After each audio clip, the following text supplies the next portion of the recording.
አሰላሙ አለይኩም ወረህመቱላሂ ወበረካቱ ውዶችዬ እንዴት ናችሁ? ያለው አልሐምዱሊላህ። ሁላችሁንም ሰላም ብያለሁ ውድ ቤተሰቦቼ። እንዲሁም ሰባራ ማንነት ይዤ መጥቻለሁ። የመጨረሻ ክፍል ነው። ላይክ ሰብስክራይብ እያደረጋችሁ በኮሜንታችሁ ስለምታበረታቱኝ በጣም አመሰግናለሁ። ሰባራ ማንነት የመጨረሻ ክፍል ነው። ሄኖክ ወደ ተላከለት አድራሻ በፍጥነት መሄድ ጀመረ። ማንነቷ አላሳሰበውም። ፍሎራን ልትሆን ትችላለች ብሎ ገምቷል። ልክ ሲደርስ ኤሊሳን ከተመለከታት፣ ልክ ሲያያት የደነገጠው መደንገጥ ልብ ድካም ቢኖርበት ጸጥ ያደርግ ነበረ። እሷም ልክ ስታየው እየሮጠች እግሩ ላይ ወድቃ ልጄ ሊሞትብኝ ነው፣ በግልኮስ ኃይል ነው ያለው፣ ከወላጅ አባቱ ደም ያስፈልጋል ተባልኩ። እናም ውዴ በፍቅራችን ይዣለሁ፣ ልጄን አድንልኝ አለች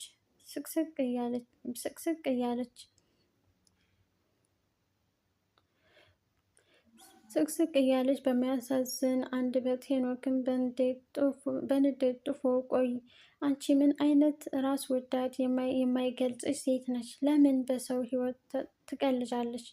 ማን ነው ቆይ መለወጤን የሚነግርሽ? ሁሌም ባንቺ እቆስላለሁ። ከዛ ልክ ሲሻለኝ ትመጭና ደግሞ ታቆስይኛለሽ አለ። ንዴትና ሐዘን ተደምረው አንደበቱ ቃል ለማውጣት እየቸገረው፣ ኤሊሳ ግን መማጸኗ ቀጠለች።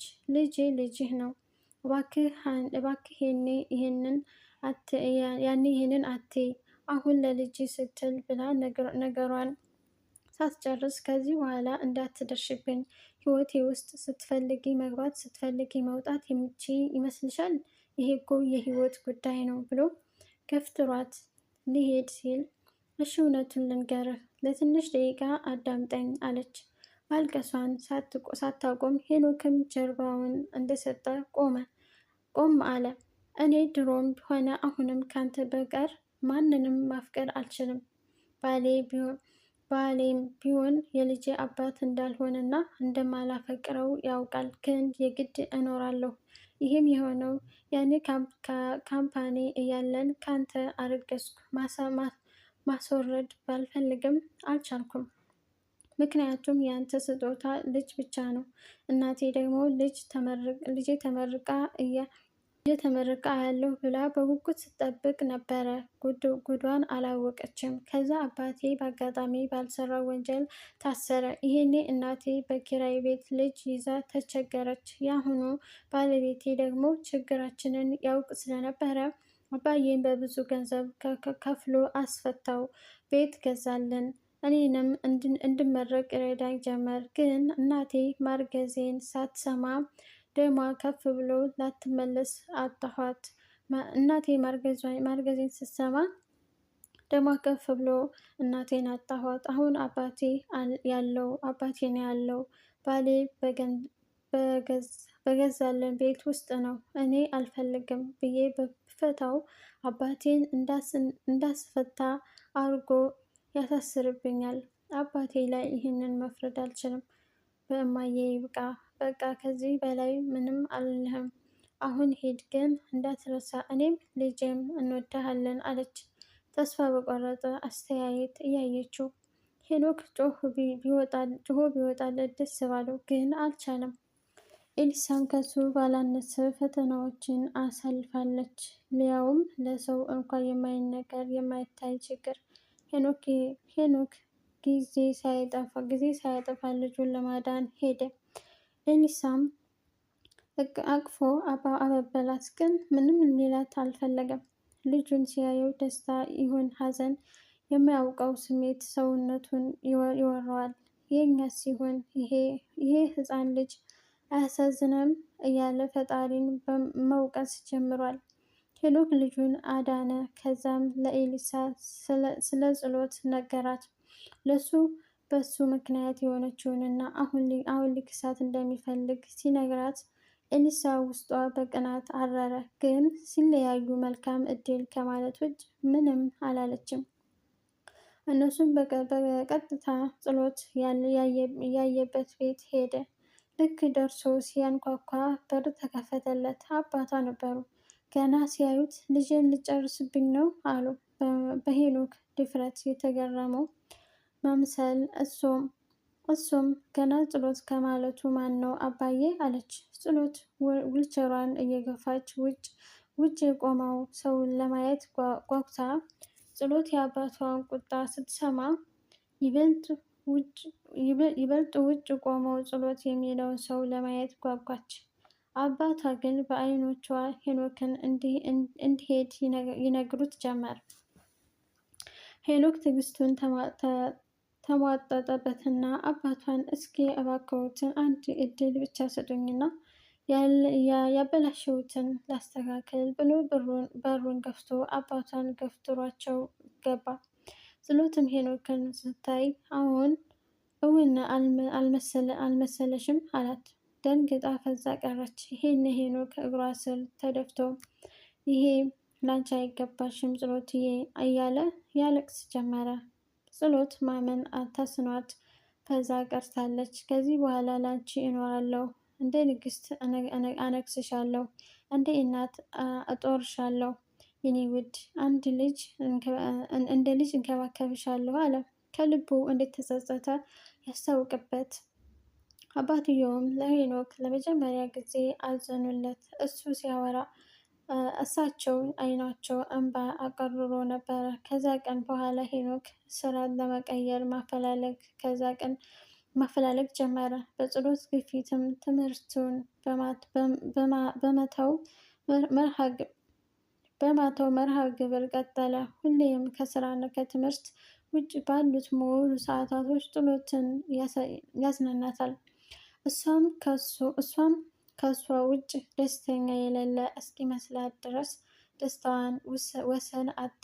ኤሊሳም ከአካሏ ባሏ ጋር መንፈሷ ሄኖክ ጋር እንደሆነ ህይወቷን ቀጠለች። ሄኖክ ትምህርቱን ጨርሶ ተመረቀ። ጸሎት ሐኪሞች ከጊዜ ወደ ጊዜ ተሽሎሽ መራመድ ትችያለሽ ቢሏትም እስካሁን ግን አልቻለችም። ስለዚህ ወደ ህንድ ሀገር ሄዳ እንድትታከም ተደረገ።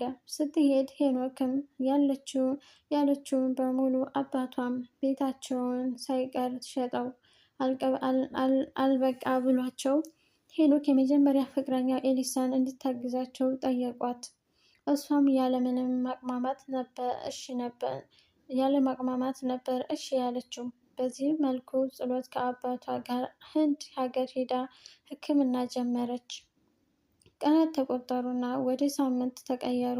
ከዛም ወደ ወራት ሄኖክ ቢጠበቅም ሳይደወልለት ቀረ። አባቷ ገና የገቡ ቀን ብቻ ነበር መግባታቸውን የተናገሩት። ከዛ ግን ድምጻቸው ጠፋ። ሄኖክ ጠንክሮ እየሰራ ነው። ጸሎት ደህና መታ አንድ ላይ መኖር የሚጀምሩበት ጊዜ ሰርጋቸው ተደግሶ ጸሎት የምትመኘውን ሙሽራ ቀሚስ ለብሳ ማየት ይፈልጋል። ልክ በስድስተኛው ወር ሄኖክ ከዚህ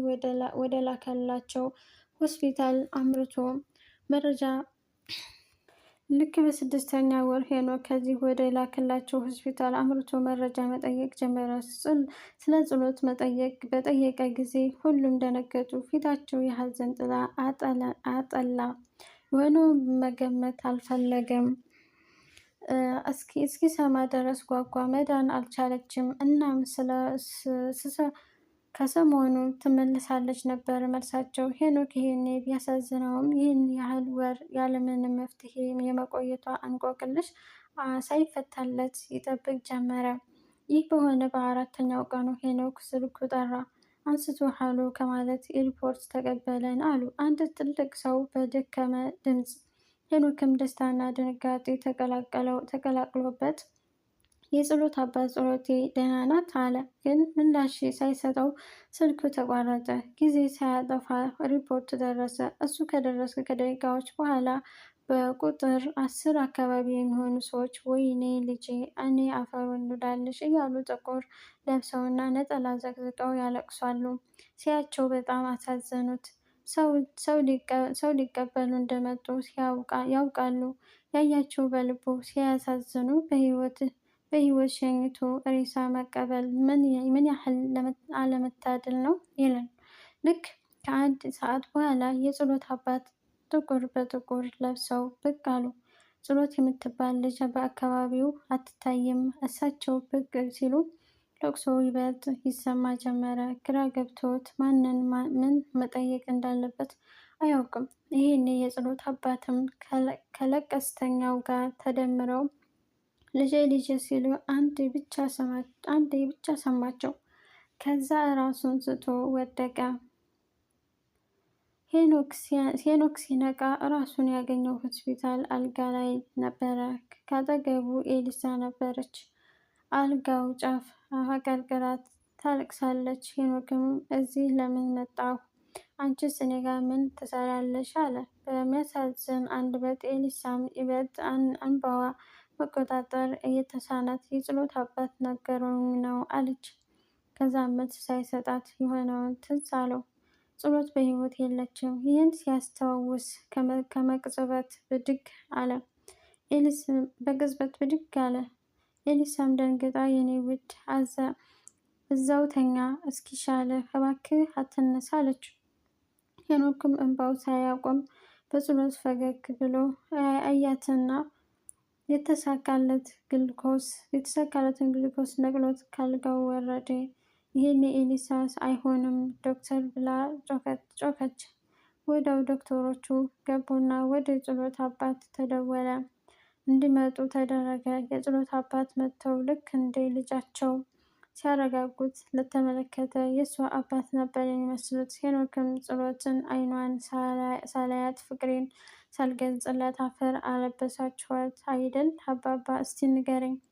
ጸሎትን ለዚህ ያበቃኋት አውቄ እንዳልሆነ ገብቷት አለ። እንባው ያለማቋረጥ እየወረደ አባትየውም ልጄ ተው በቃ እሷን ፈጣሪ ስለሚወዳት ነው የወሰዳት። አይዞህ ደግሞ ልጅ አንተም እንደ ልጄ እንዳይህ አደራ ብላኛለች አሉ ፀጉሩን እያሻሹ። አይ አባባ ያ ቢሆን ጥላኝ አትሄድም ነበር አለ። የጸሎት አባትና ሄኖክን ተመልክቶ ያላነባ አልነበረም። ኤሊሳም ይህን ማየት ተስኗት ተነስታ ውጭ ቁጭ አለች። ሁሉም ከተረጋጉ በኋላ ዶክተሮቹ ሄኖክን ደግሞ እንዳትጨናነቅ አስጠንቅቀው በመውጣት እንደሚችሉ ገለጹለት።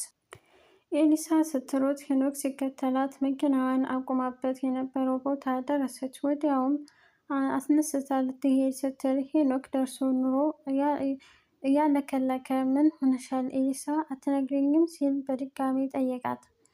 ኤሊሳም እንባዋ በጉንጮቿ እየወረደ ሄኖክ ጉድ ሆኛለሁ፣ ልክ እንደ እናቴ አባቴንም በእኔ ምክንያት ላጣ ነው አለች። እሺ ክፈችልኝ ልግባ ቅድሚያ አለ። መደንገጡ እንዳይታወቅበት እየጣረ ኤሊሳም አይ ይሄ ብቻ ያልሄድ ምናልባት አብረን ሲያየን አባቴ ላይ እርምጃ ሊወስድ ይችላል አለችና በፍጥነት መንዳት ጀመረች። ሄኖክ አላስቻለውም። በኮንትራት ታክሲ ይከታተላት ጀመረ። ከዛ ኤሊሳ አባቷ ያለበት ቤት ደረሰች። ግን በሚያሳዝን ሁኔታ አባቷን ሳታገኘው ቀረች። ቤት ውስጥ ማንም አልነበረም። ግን አንድ ነገር ተመለከተች። ቤት ውስጥ ደም ተንጠብጥቧል። ይህኔ ኤሊሳ እንደ እብድ አደረጋት።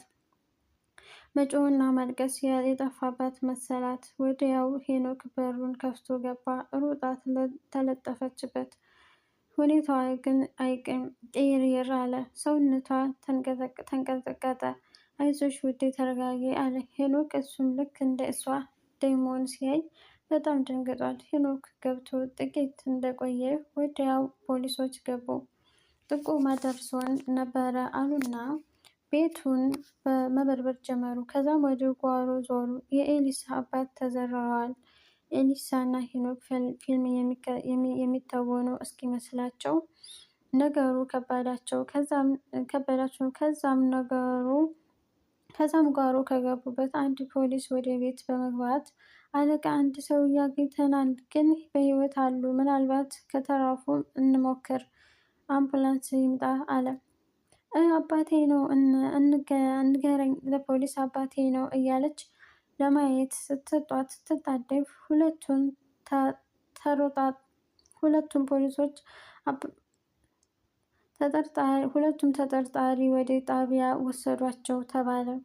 ምክንያቱም ምንም ሳይገባቸው ሄኖክና ኤሊሳ ታሰሩ።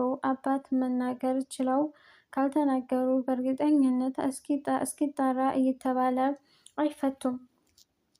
ያለፈ ስቃይ ሳያንስ አሁንም የታሰረውን ፍቅረኛዋን ባሏ አድርጋ መካስ ትፈልጋለች። በዚህ መልኩ 1 ወር ሊሞላ 6 ቀን ቀረው። አባቷ ነቅተው ልጄስ ብለው ጠየቁ። የሚያስታምማቸው አንድም ዘመድ ባለመኖሩ ጎረቤታቸው እስካለ ከጎናቸው አትጠፋም። ልጄስ አሏት ደግመው። እሷም እንባዋን በነጠላዋ እየሸሸገች ልጅ ታስራለች እስኪጣራ ብለው አስረዋታል አለች። ተይ አስካለ አባት በደከመ ድምፃቸው ወዲያው ፖሊሶች ገብተው እግዜር ይማሮት አባት አሉ። ኤሊሳ አባትም አይናቸው ቦዘዝ አድርገው እያፈራረቁ ተመለከቷቸው። ፖሊሶችም ቃል መቀበል ጀመሩ። በሰዓቱ የኤሊሳ አባት ሊገላቸው እንደነበር እና ደውለው ድረሽልኝ እንዳሏት ያረገኝ እሱ ነው አሉ። ፖሊሶቹም ወዲያው ሄኖክና ኤሊሳን እንዲፈቱ ትዕዛዝ ሰጥተው ሰውየው መፈለግ ጀመሩ። ከ24 ሰዓት በኋላ አገኙት። ልጄን መልሰው ወደ እስር ቤት አድርጎ በተማረበት መስክ ስራ ጀምሯል። ደስተኛ ቤተሰብ ሆነዋል። ልጃቸውን በፍቅር በስስት ቤት ህመማቸውን እያስተመሙ ነው። በሰፈሩ ቁና እንዲሉ የኤሊሳ የቀድሞ ባልም ፍርዱን በመጠባበቅ ላይ ይገኛል። ታሪክ እንዴት አያችሁት? ይህ አሳዛኝና አስተማሪ የሆነውን ሰባራ ማንነት የተሰኘውን አጭር እውነተኛ ታሪክ ዛሬ በዚህ መልኩ ተፈጸመ። እንደወደዳችሁት ተስፋ አደርጋለሁ። ደግሞ በሌላ ታሪክ እንገናኛለን። መልካም ጊዜ ይሆንላችሁ። በጣም አመሰግናለሁ።